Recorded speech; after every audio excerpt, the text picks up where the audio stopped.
Assalamualaikum warahmatullahi wabarakatuh. Perkenalkan, nama saya Kawan Sari, NIM 17211141944. Saya dari jurusan akuntansi. Di sini saya akan mempresentasikan tentang bab 7, yaitu pengembangan sistem. Yang pertama-tama yaitu pendekatan sistem. Pencarian asal-muasal proses pemecahan masalah secara sistematis mengarah pada John Dewey, seorang profesor ilmu filosofi di Columbia University. Dalam sebuah buku di tahun 1910, Dewey mengidentifikasikan 3 rangkaian pertimbangan yang terlihat dalam pemecahan sebuah kontroversi secara memadai. Yang pertama, mengenali kontroversi. Yang kedua, mempertimbangkan klaim-klaim alternatif. Dan yang ketiga, membentuk suatu pertimbangan. Dewey tidak mempergunakan istilah pendekatan sistem. Namun, ia menyadari adanya sifat berurutan dari pemecahan masalah sampai mengidentifikasi suatu masalah, mempertimbangkan berbagai cara untuk memecahkannya, dan terakhir memilih solusi yang terlihat paling baik. Yang selanjutnya ada urutan-urutan langkah. Meskipun banyak uraian mengenai pendekatan sistem mengakui pola dasar yang sama, namun jumlah langkahnya dapat bervariasi. Kita menggunakan 10 langkah yang dikelompokkan menjadi 3 tahapan, antara lain: yang pertama, 1 upaya persiapan menyiapkan pemecahan masalah dengan memberikan suatu orientasi sistem. 3 langkah persiapan yang harus dikerjakan secara berurutan. Langkah-langkah ini yang dapat terjadi selama jangka waktu yang lama, dimulai dari 1. Langkah pertama, melihat perusahaan sebagai suatu sistem.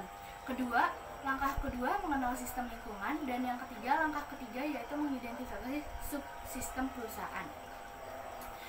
Yang kedua ada upaya definisi terdiri atas pengidentifikasian masalah untuk dipecahkan dan kemudian memahaminya.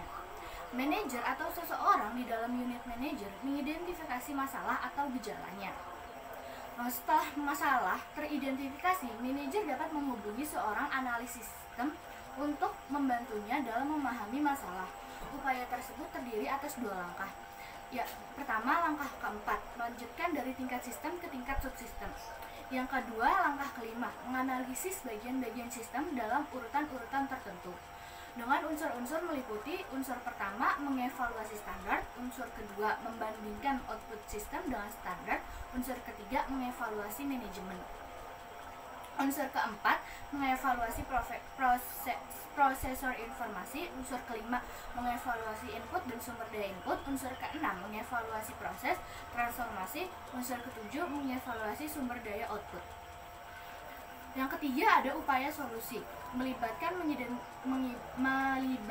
pengidentifikasian solusi-solusi alternatif, mengevaluasinya, memilih salah satu solusi yang terlihat paling baik, menerapkan solusi tersebut, dan menindaklanjuti untuk memastikan bahwa masalah telah terpecahkan.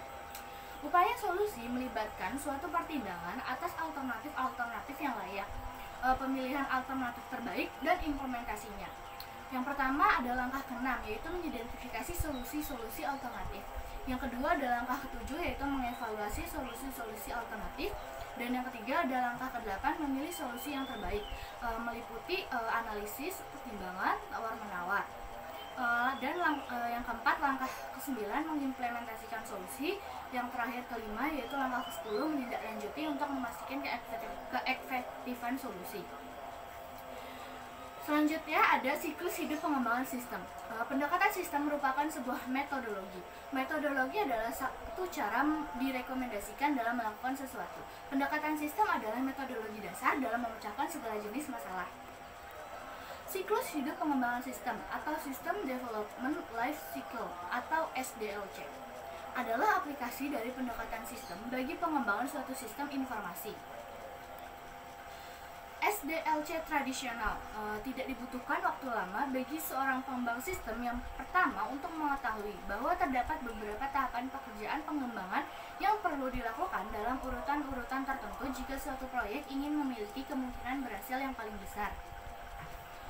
Tahapan-tahapan tersebut adalah: 1. Perencanaan, 2. Analisis, 3. Implementasi, dan 4. Penggunaan. Selanjutnya ada prototyping.